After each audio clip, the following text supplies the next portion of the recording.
आको बोलाली उठा लाली नाची खोइले बाड़ू हक यार वाला कहा पुरोइले बाड़ू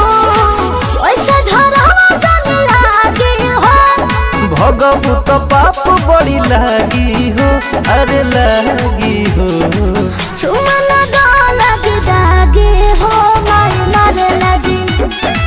चुमा लगा लग जागे हो मारे मारे लगी छोड़ो पिटवाई भगा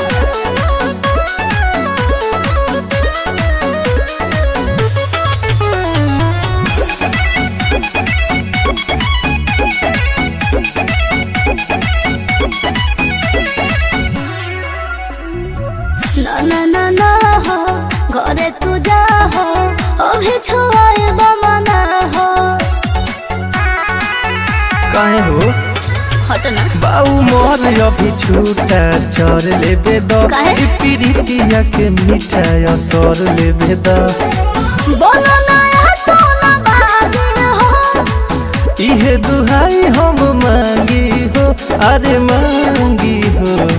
चुमा लगा लग जागे हो मारे मारे लगी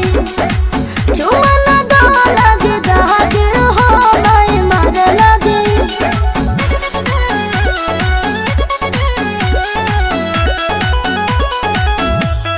मास्टर प्रिंस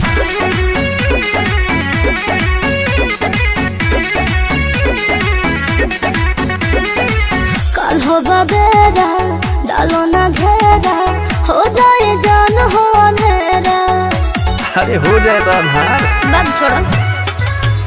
एगो अतने निहोरा पूरा दगोरी का? सोनू विजय के तनी का चिखा दगोरी